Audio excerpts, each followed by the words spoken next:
Welcome to the PR Maven podcast, a podcast all about growing your network and building your brand through traditional and digital networking techniques. I'm Nancy Marshall, the PR Maven and CEO of Marshall Communications. I've been strengthening brands through PR for over 35 years, and now I'm celebrating the success of executives, influencers, business owners, and entrepreneurs from all around the world, all of whom have cultivated their brands and broadened their networks through traditional and digital networking methods.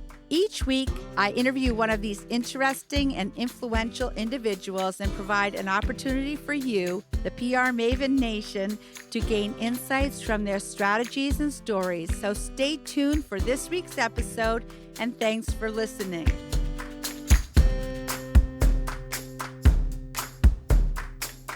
Hello, PR Maven Nation. Welcome to the PR Maven podcast. This is episode 180, which is unbelievable to me. I can't believe we've already done 180 episodes. The podcast is presented by Marshall Communications, creator of the Marshall Plan's 65-step strategic process. For those of you who are new to the show, I'm your host, Nancy Marshall, the PR Maven and CEO of Marshall Communications. Welcome. With me today is this week's guest, Rachel Sagiroglu, owner and chief experience officer at Experience Maine. Welcome to the PR Maven podcast, Rachel. Thanks for having me. It's a pleasure to be here with you today. So Rachel is the founder and CEO of Experience Maine. She has over 20 years of experience planning meetings, travel and events, and experiential marketing campaigns. Before founding Experience Maine, she oversaw marketing and events for Clean Harbors.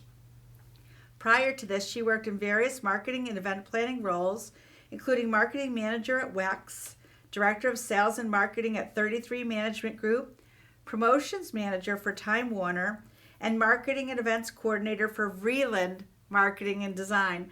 I didn't know your resume. I didn't know you had all that good experience. That's like, yeah. So she is a certified meeting professional, and we're going to talk more about that. It's an internationally recognized certification program designated by the Events Industry Council. In 2015, Rachel was asked to join the Customer Advisory Board for Merit's Global Events. Is that how you pronounce it? Merit's yep. Global Events, one of the largest, most respected leaders in the meeting and events industry worldwide. She has been an active member of the Meeting Planners International, MPI, New England chapter for the past 10 years. Rachel grew up in picturesque Belgrade Lakes region of Maine. She lived for 10 years in Portland's Old Port, another picturesque place, where she discovered her love of food and wine, live music, and the working waterfront, something I love too. Rachel most recently lived in Boston for 10 years, but moved her family home in 2018, back to the way life should be, to launch Experience Maine. So Rachel, tell us about your career and how you got into it in the first place. Yeah. So, I went to school for media and marketing, and when I graduated, I got a great job here in Portland at Vreeland Marketing, who I know you're very familiar with. And that is where I had a few of my very first mentors in the marketing and PR space. And, we did a lot of work that incorporated a lot of different events for public relations, like for the governors and for Cliff House was one of our clients back then.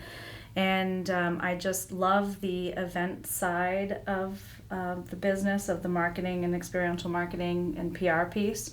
And so when I had an opportunity to take a job at Time Warner to do promotions, which, had a big event component, I jumped at the chance and really enjoyed my work there and kind of the national aspect of it, and working with different brands nationally to pull off these promotions for our clients.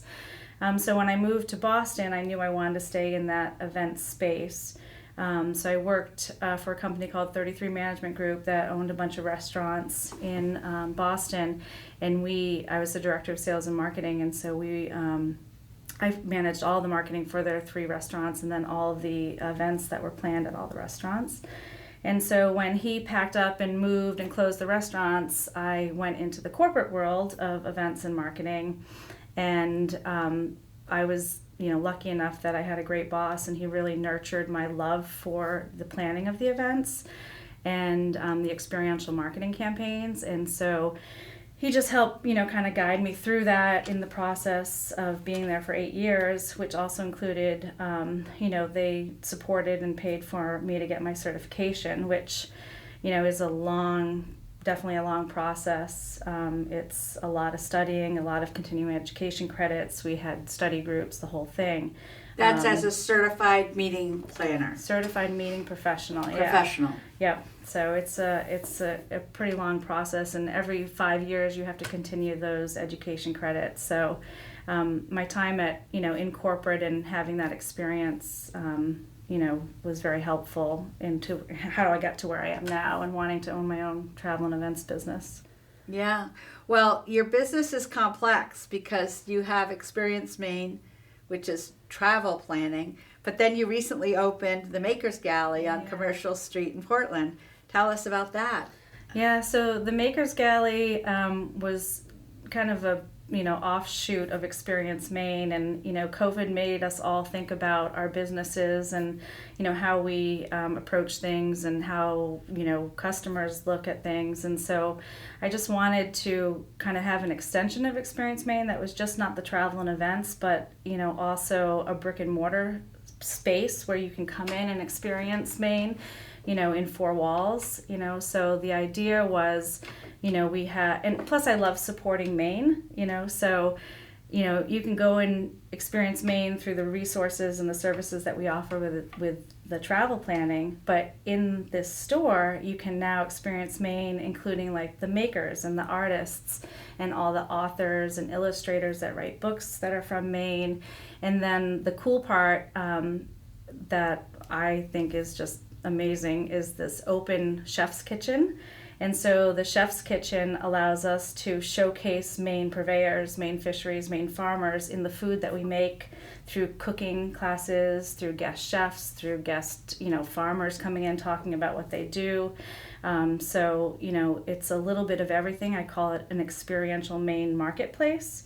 And it really kind of plays off of that experiential retail trend that, has been kind of rearing its head in Europe and some of the bigger cities. Because as retail, moves to online, more of the retail, the big business retail are looking for ways to bring people back into their store. So they're doing these experiential components, like having a runway show right in the middle of their store or having a guest chef come in. And so it's kind of playing off that as well. Yeah, well, I know people, especially after the pandemic, are craving in-person experiences like that. And people want to collect experiences more than they want to collect things. Although you have both, right? Yeah, and I agree with that point. When I was looking at building Experience Maine, a lot of the research that I did, or just the knowledge I knew from those continuing education credits that I always have to continue to do for my CMP, was that the millennials were aging into the workforce, and they are more concerned with the collection of experiences versus the tangible. And then the baby boomers are aging out and wanting to go out and experience things. And so you have, these 2 generations that are now, really kind of helping generate the experience economy that, we talked about 10, 20 years ago when that book came out. So, it just kind of was a no-brainer because they're out there and people want experiences. Right. Yeah. And you're in a great location right there, too, because when the cruise ships start coming back, they're all going to... Yeah, and I've heard they are coming back to Portland, so we are very excited about that.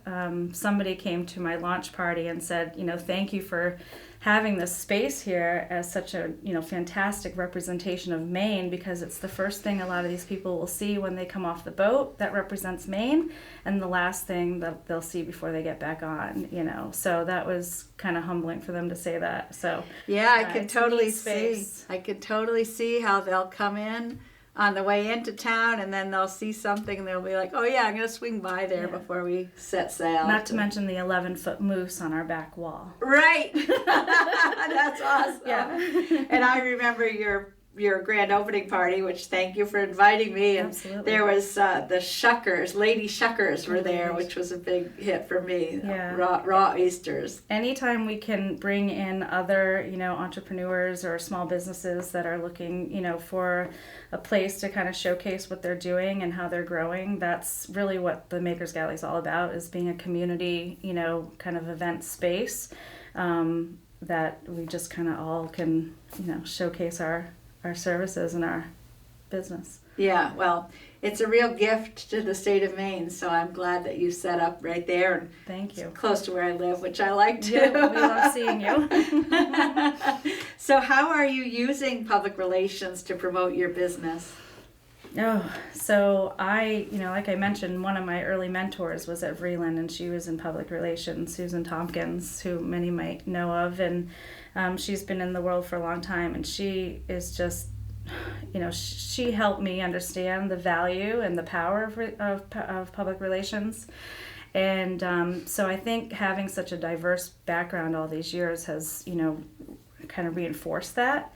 And so I believe wholeheartedly in PR, and so I think just having a great partner who can help you in the PR space, really get the word out, having stories to talk about, like we have a great executive chef, and I was very strategic about hiring somebody there because it has to be a story. There has to, you want to promote somebody that has this great story and has this great, drive to make something of themselves. And so we found our executive chef, Ariana Stefanillo, and she, grew up on Chevique Island. She used to fish and go on lobster boats with her dad. And so she's just got this really colorful and this great background and story that plays into everything that she does in the kitchen and the food that she makes, and wanting to, help elevate some of these smaller, fishermen or farmers and stuff. So I think the power of having a good story, is a big, driving factor for me with the PR. Well, it's so funny you said that, because when you mentioned your chef, that was exactly the first thing. I knew she had grown up on an island. I didn't remember which island, but I remember her telling that story, and that did resonate with me. Right. And I remembered it. Yeah. And that's the power of story, especially when you get your fans to share the story with others. That's right. Because then they become brand ambassadors. That's so right. Again, that's the power of public relations right there. Yeah, and since, she's been on 207 several times, and, the news have picked up on her, and we're doing some recipe collaborations, and, so and you just take that same example and you put it through everything. We want to start doing Meet the Makers and Meet the Artist events once a month to help showcase. And so just things like that, are just really great stories for the press to pick up on. Right. Yeah, so. Good for you, Yeah. hiring her. Yeah. So we talked about this a bit, like as far as developing your own personal brand, and what are you doing to convey it to prospective and current clients. So why don't you talk about how you feel about that? Yeah. So, the personal brand, I feel, is a new thing that's come on since social media. And so, I think you always have to have a personal brand, but I feel like it's, the pressure to do so has become more with social media, right? And so, I'm a little bit humble when it comes to like the personal brand and being an influencer. And so I really try to focus on building my company brand, so Experience Maine caters to a higher end kind of luxury client. And so I want to really make sure that I'm a little bit more formal in the creation of that brand, and making sure that it's, just something that could, appeal to everybody, and not just, people who are following my personal brand. And, I think Experience Maine has a great foundation as a brand, and, pulling in other things like the Makers Galley to kind of help, make it more all-purpose, all-inclusive, is just my biggest focus, and kind of just continuing to elevate the company brand versus my personal brand. Right. Well, I was saying how that's a little bit of the Mainer in you. Maybe. Because Mainers do tend to be humble, and it's kind of something that people are drawn to is sort of the humble Mainer, but also you're in a business that's attracting very high-end clientele, and having a strong, dependable brand is really, really important. So ultimately, I think your clientele will find out, that you are the leader of this brand and that you are reliable and dependable and you deliver what you say you'll deliver. Yeah. And it's a big ask on your part, because you're actually hinging your brand on other people who are delivering the experiences around the state. When you create itineraries, you have to depend on others, right? Absolutely, and that's why we are very, strategic about who we partner with, and and making sure that they understand, who the client is, and what we're trying to offer them, and the experience that we want them to have. And I mean, this is why I love Maine so much, is because everyone is all in, and there's no egos, and they're all happy to please, and also offer up experiences in this great state. So I agree with you 100%, but I really love working that way, and I'm really good about hiring employees that can help elevate the brand as well, with their background and experience. So. Well, that's another facet of having a strong brand, and especially in this economy when it's so hard to find good employees. Mm-hmm. You said people have been coming, you've been attracting people. So with a strong brand, you not only attract clientele, but you'll attract employees too. Yeah, I get emails constantly that say, I've just seen, Experience Maine. I think it's amazing. I love it. Everything about it is great. Are you looking for help? Or people, have been coming to me with a maker's galley. Pretty much everyone but Ari at this point has come to me saying, I just love this concept. This is so unique and different. Like, I want to be a part of it. And so the two of them are some of my best employees so far. So. Oh, that's so awesome. Yeah.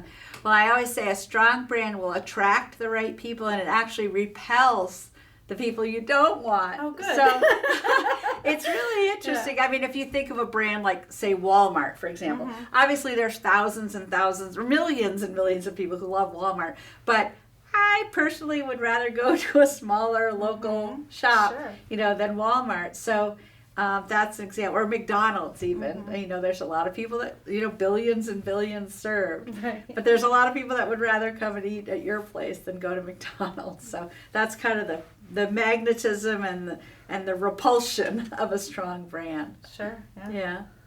Well, we're going to be back with more from Rachel, but now it's time to remind you about how you can get free access to my book, Grow Your Audience, Grow Your Brand.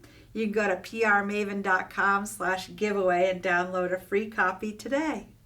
After reading PR Works, I really started to think about how marketing actually works. And I know that sounds a little bit ridiculous, but what I realized is what each platform nowadays that we use out there in digital media and social media has its own nuance and also quirks to it. And understanding how they're used is exceedingly important. Because when you have a hammer in your hand, everything looks like a nail.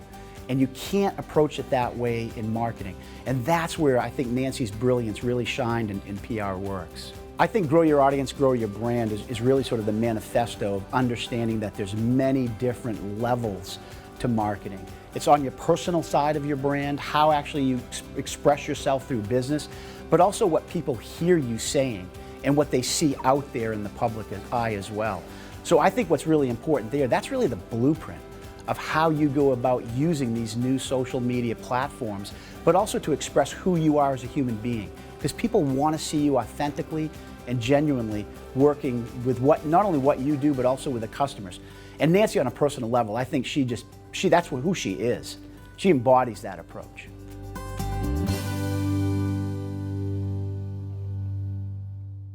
Welcome back to the PR Maven podcast, and we're talking with Rachel today on the PR Maven podcast, also available on Facebook, LinkedIn, and YouTube. So, Rachel, Experience Maine is highlighted in Google's 10th Annual Economic Impact Report.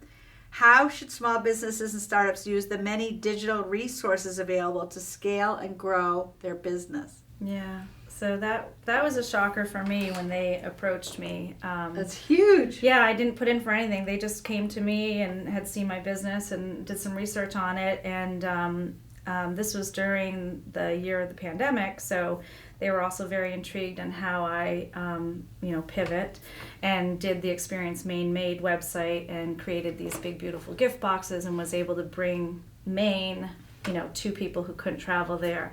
And so that part was very intriguing to them as well. And how do you do that? You just launched a business. You're supposed to have the best year of ever to launch because it's the bicentennial and everything, and then it all went away with COVID. And so how do you continue to stay relevant and then scale as one person because you didn't have the big year? And so I come from a marketing background. I've been lucky to have such a diverse background doing marketing, PR, events, experiential events. And so I just knew about Google Analytics. I know about Google, AdWords. I'm, very in tune. I used to do all of our email campaigns and SEO and website stuff at Clean Harbors. So I was very familiar with that side of it, and just knew the importance, especially for a travel company, to be online. And so, it's so easy to just utilize these tools and these resources as a one-man or two-man show and get an exponential, return on that effort that you're putting in because of the tools that Google offers. And it's not just Google. I mean, it goes beyond that. I utilize Shopify to get the word out and to sell my products, and the fees are, minimal monthly to have these resources at your fingertip. It's not like you have to go out and build a whole website platform to sell your stuff nowadays. Like you can we use for Experience Maine, for example, a travel, website that is white labeled, to Experience Maine. So it looks like our own, and it builds these beautiful, interactive itineraries, and there's an app and the whole thing, and a monthly expense is minimal, and so there's just so many, different softwares and apps and resources out there, in the cloud that I just think people should, instead of trying to do something their own, just make sure that there's not something out there for you to, get and utilize that's already been built. Don't try to reinvent the wheel. I'm sure it's been done and it's minimal for you to, bring that in and, help your company grow and scale. Even if there's just one of you. Yeah. Well, that's the sign of a good entrepreneur and good business person. That, because I think a lot of people think we're bootstrapping this, and we're going to start on a shoestring, and we're not going to spend any money. And in the end, you need to. Yeah, but I mean, we're in a time where there's just so many, virtual applications that, we're lucky. I mean, I think from a small business perspective to be in this moment in time, because there are all these resources out there that are being built to use, versus if you think, you think back to the Madman area. Right. And how did they, and now we can just put together, I can put together an email blast and send it out in 30 minutes, Although they did get to drink martinis in the afternoon. Well, who says we don't?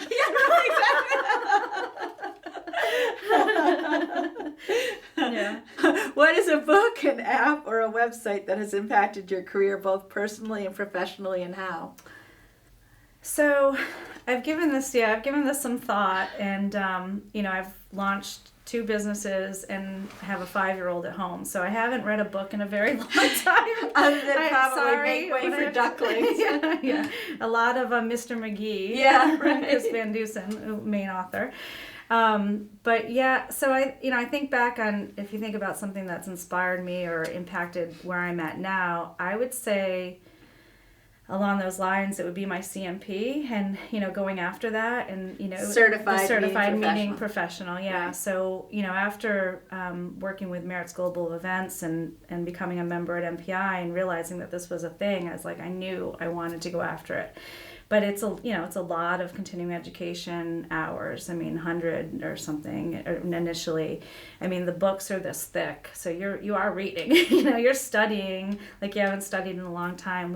I would go to study groups where we'd all get together and study for the test, and it was this big test. So I think that going back to school, that relearning, that process, the collaboration with others who were like going after the same thing was just really inspiring to me. And, I think after having my CMP and really diving into those big events, 1,000-person sales meetings or chairman's awards that were 4 days long, and, these regional meetings that went, from city to city to city, it's like, I can do this on my own. I want to do this on my own. And so I want to own my own business because I have all these ideas going around in my head and I can execute on some of them, and you have some leeway with, the corporate world and the clean harbors in your role. But, and then I think about Maine, which is really just where I want to be. And I love Maine so much. It's my hometown. It's where my family is. And it's like, man, is there a way that I can take what I've learned through this and bring it to Maine and help elevate Maine and, bring meetings and events and incentive trips to Maine, because I don't think that people know about what there is in Maine from a meeting standpoint. And now I'm so excited there might be a convention center potentially out at Rock Row, so it's happening, and I'm excited to be here kind of on the ground floor. Right. Yeah. That is something that Maine really needs, right? Is a convention center. I think so. I think it would change just the way that we're perceived, and it would bring in so many opportunities for, employment, just all of us. Yeah, employment, everything, money coming in from the meetings and events. I mean, if we had the space to host them, that's huge. And you might need to have a second Maker's Galley over there.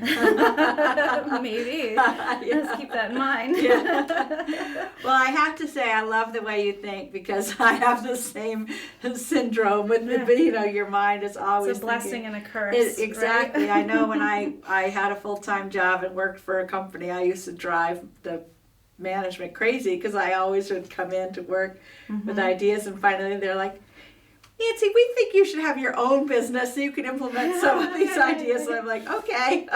Yeah, mine was always, well, what's that going to cost? Yeah, right, exactly. Yeah.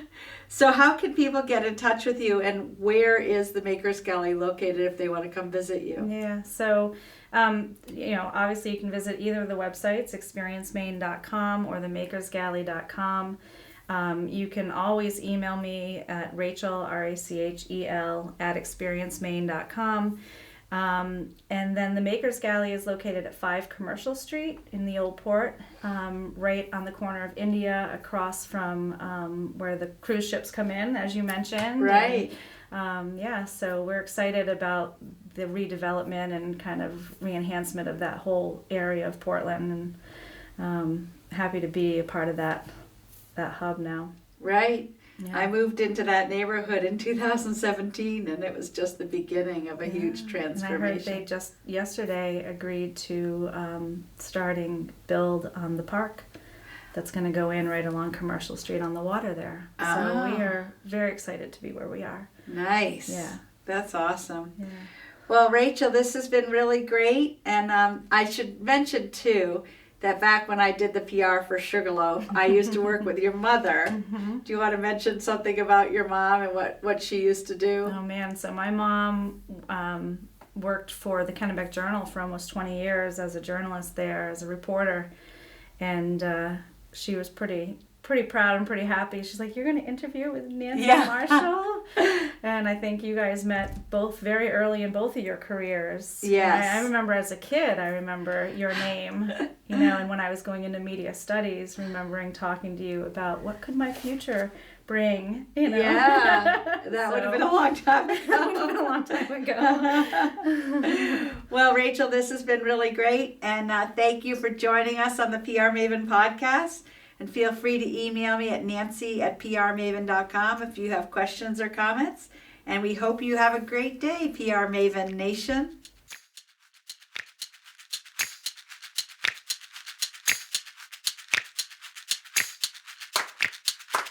Thanks for listening to this episode of the PR Maven podcast. I invite you to share a review of the podcast on iTunes or your favorite podcast player. Be sure to subscribe to our podcast so you never miss an episode. You can also join the PR Maven Nation on Facebook. It's free to join, and it's a great community of like-minded individuals who are all looking to learn and grow from one another.